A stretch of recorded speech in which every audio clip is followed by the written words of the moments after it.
দেশের সবচেয়ে বড় ভোগ্যপণ্যের বাজার খাতুনগঞ্জে দেখা যায় 25 কেজির এক বস্তা পেঁয়াজে পাওয়া যাচ্ছে 12 কেজিরও বেশি পাথর। প্রায় 40 টন পেঁয়াজের কপালে জুটেছে একই পরিণতি।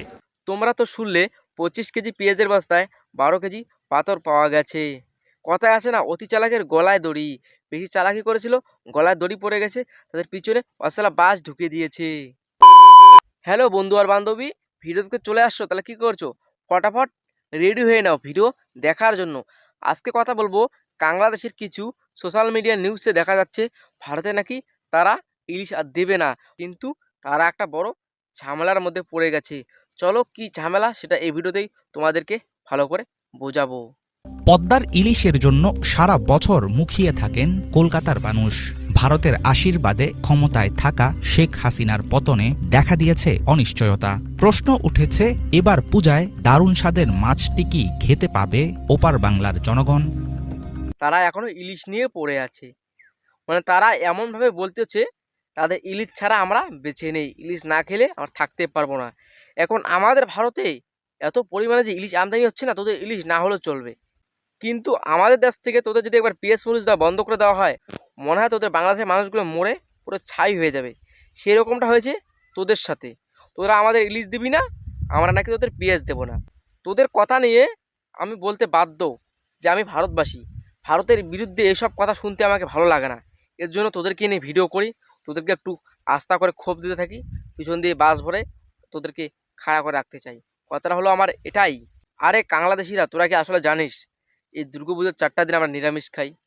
আর তোদের এই আলবাল ছাল কথা, তোদের ইলিশ, তোরা এখন ইলিশ নিয়ে পড়ে আছিস ভাই। তোদের ইলিশ তোরা তোর বাংলাদেশেই রাখ, দেখ তারপরে তোদের কি হয়। তোরা ইলিশ খেয়ে বেঁচে থাক, পিএস মরুচ না দিলে তো তোরা কোনো বালটাও ছিটতে পারবি না। তোদের পিএস মরুচ না খেয়েই থাকতে হবে। তোদের কিছু সোশ্যাল মিডিয়া নিউজ আছে, তারা খালি ইলিশ নিয়ে পড়ে আছে ভাই। দুর্গাপুজোর সময় আমরা 4টা দিন নিরামিষ খাই, আর তোরা ইলিশ। আমাদের ভারতে এখন যে পরিমাণে ইলিশ আমদানি হয় না, তোদের বাংলাদেশে ইলিশ লাগবে না। তোদের দেশে যে হাহাকার পড়ে গেছে, মনে হয় আমাদের ভারত থেকে তোদেরকে ইলিশ দিতে হবে। এক চুদির ভাই কমেন্ট করেছে, 140 কোটি ভেড়ার পালের জন্য 20 কোটি বাঘে যথেষ্ট। তোদের বাংলাদেশের লোক হলো 18 কোটি, 2 কোটি কোথা থেকে চলে আসলো? ওরা কি পাকিস্তান থেকে হারাত নেবে নাকি? জানি তো পাকিস্তান তোদেরই বাপ। তোদের একটা কথা বলি, আমরা ভেড়া আর তোরা হলি বাঘ। আমাদের এখানে আয়, দেখবি কে ভেড়া কে বাঘ। ওই জন্য তো আমরা ফারাক্কাবাদ খুলে দিলে তোদের বাংলাদেশ ডুবে যায়, আর তোদের মুখে বড় বড় কথা। তোদের বাংলাদেশ কত কোটি টাকা ঋণে আছে জানিস? এই কারেন্ট, ইলেকট্রিক, কত কোটি টাকা ঋণে আছে কারেন্টের। আরে শালা, তোরা বাঘ না, তোরা হলি কুত্তা, খালি ঘেউ ঘেউ করিস। তোদের না ওই মুখে কি করা লাগে জানিস? হেগে দিলে তোরা ঠিক হবি, তাছাড়া ঠিক হবি না। তোরা বাংলাদেশি বাল, সব হলি বাংলাদেশি আর পাকিস্তানের অবৈধ সন্তান। বাংলাদেশ থেকে আর এক চুদির ভাই কমেন্ট করেছে যে ভারতের সেনাবাহিনী নাকি মুভিতে হিরো, আর তাদের বাংলাদেশের সেনাবাহিনী নাকি বাস্তবে হিরো। আর তোরা কি বাল? তোরা তো বাল ছাল। তোদেরকে একটা কথা বলি, কোনোদিন যদি তোদেরকে ইন্ডিয়া দেখা পাই রে বাড়া, তোদের না মুখে আমার বাড়া ঘষে দেবো, সালা শুয়োরের বাচ্চা। আরে বাড়া, এইসব যে কমেন্ট করিস, একটু ভেবেচিন্তে কমেন্ট করিস। তোদেরকে দেখে মনে হচ্ছে তোদের বুদ্ধি এখন হাঁটুতেই, এই জন্য তো তোরা উপর বাংলার কুত্তা। সাবেক প্রধানমন্ত্রী শেখ হাসিনা প্রতি বছর উপহার হিসাবে ভারতে পাঠাতেন ইলিশের চালান। দেশ পালিয়ে নিজেই এখন আছেন দিল্লির আশ্রয়ে।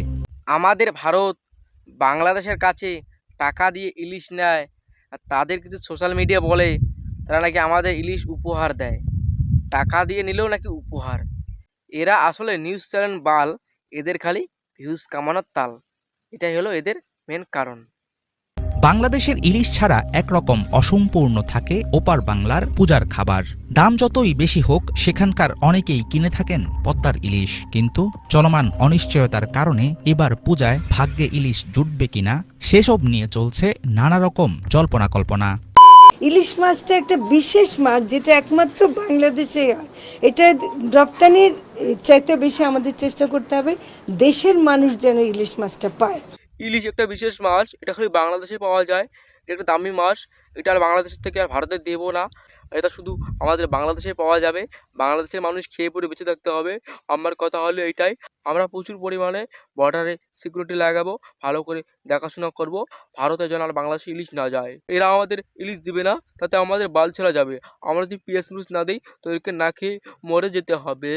ভারতীয় মাছে দেশের প্রায় প্রতিটি বাজারই সয়লাভ।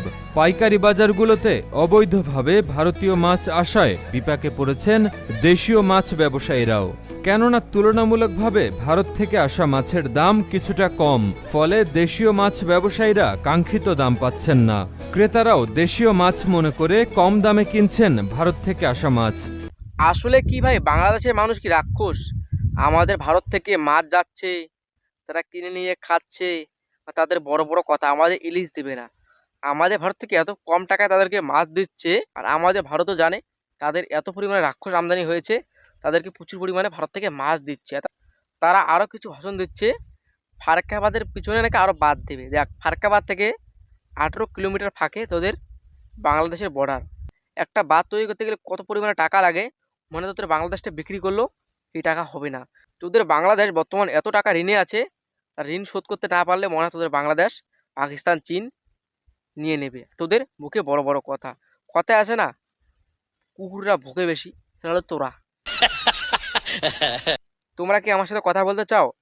ডিসক্রিপশন বক্সে আমার ইনস্টাগ্রাম আইডি দেওয়া আছে, সেখানে ক্লিক করে আমাকে ফলো করো আর আমার সাথে SMS এ সরাসরি কথা বলো।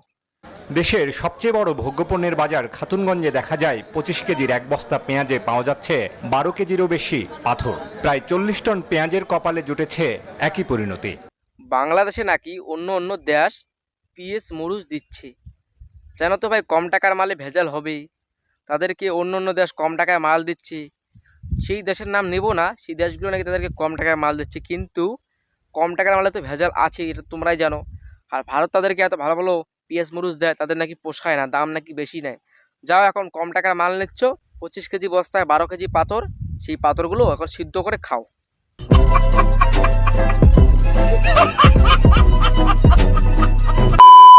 হ্যালো বন্ধু আর বান্ধবী, ভিডিওটা কেমন লাগলো? ভিডিওটা দেখে মজা পেয়েছো? তাহলে কি করছো? লাইক করে ভিডিওটা শেয়ার করে দাও। আর তোমরা কি আমার ইউটিউব চ্যানেলে নতুন? তাহলে কি করো, ইউটিউব চ্যানেলে সাবস্ক্রাইব করে আমার পাশে থাকো ধামাকা ধামাকা রোজ ভিডিও পাওয়ার জন্য। আর এদেরকে আরও টপ দেবো পরবর্তী ভিডিওতে।